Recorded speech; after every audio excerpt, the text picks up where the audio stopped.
Yeah. Hindi ako nandito para manggaya.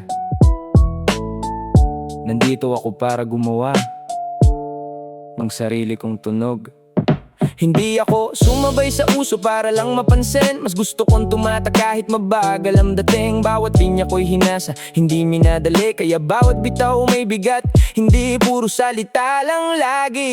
Hindi ako bumibili ng respeto sa yabang. Mas gusto kong makuha yan sa gawa at paninindigan. Kung tahimik man ako, hindi ibig sabihing mahina. Minsan ang pinakamatibay, hindi kailangang sumigaw pa. Hindi ako nakikipagkarera sa anino ng iba. Sarili kong pangalan ang gusto kong itaas. Sariling tunog, sariling galaw, hindi kailanman naging sunod sa agos ng mundo. Sariling lakad, sariling daan, dito nagsisimula ang tunay na pangalan. Sariling tunog, walang kopyahan, bawat letra may puso at paninindigan. Kung may pangarap, lakasan ang loob at tayaan mong gawa mo ang magsalita.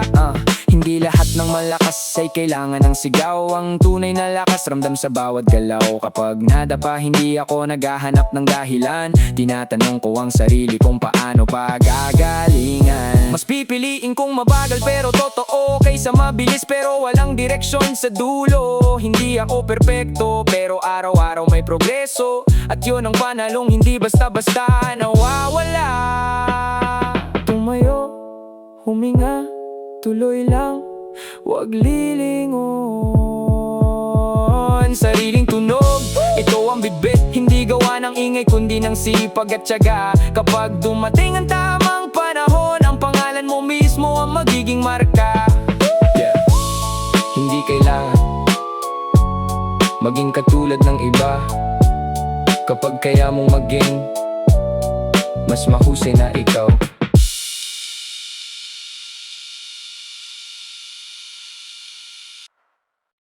Yeah. Hindi ako nandito para manggaya. Nandito ako para gumawa ng sarili kong tunog.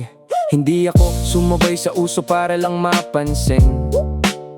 Mas gusto kong tumatak kahit mabagal ang dating. Bawat linya ko'y hinasa, hindi minadali. Kaya bawat bitaw may bigat, hindi puro salita lang lagi. Hindi ako bumibili ng respeto sa yabang. Mas gusto kong makuha yan sa gawa at paninindigan. Kung tahimik man ako, hindi ibig sabihing mahina. Minsan ang pinakamatibay, hindi kailangang sumigaw pa.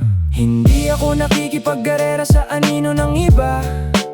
Sarili kong pangalan ang gusto kong itaas. Sariling tunog, sariling galaw, hindi kailanman naging sunod sa agos ng mundo. Sariling lakad, sariling daan, dito nagsisimula ang tunay na pangalan. Sariling tunog, walang kopyahan, bawat letra may puso at paninindigan. Kung may pangarap, lakasan ang loob at tayaan mong gawa mo ang magsalita. Hindi lahat ng malakas ay kailangan ng sigaw. Ang tunay na lakas ramdam sa bawat galaw. Kapag nadapa, hindi ako naghahanap ng dahilan. Tinatanong ko ang sarili kung paano pagagalingan. Mas pipiliin kong mabagal pero totoo, kaysa mabilis pero walang direksyon sa dulo. Hindi ako perpekto pero araw-araw may progreso. At iyon ang panalong hindi basta-basta nawawala. Tumayo, huminga, tuloy lang, huwag lilingon. Sariling tunog, ito ang bitbit, hindi gawa ng ingay kundi ng sipag at tiyaga. Kapag dumating ang tamang panahon, ang pangalan mo mismo ang magiging marka. Hindi kailangan maging katulad ng iba. Kapag kaya mong maging mas mahusay na ikaw.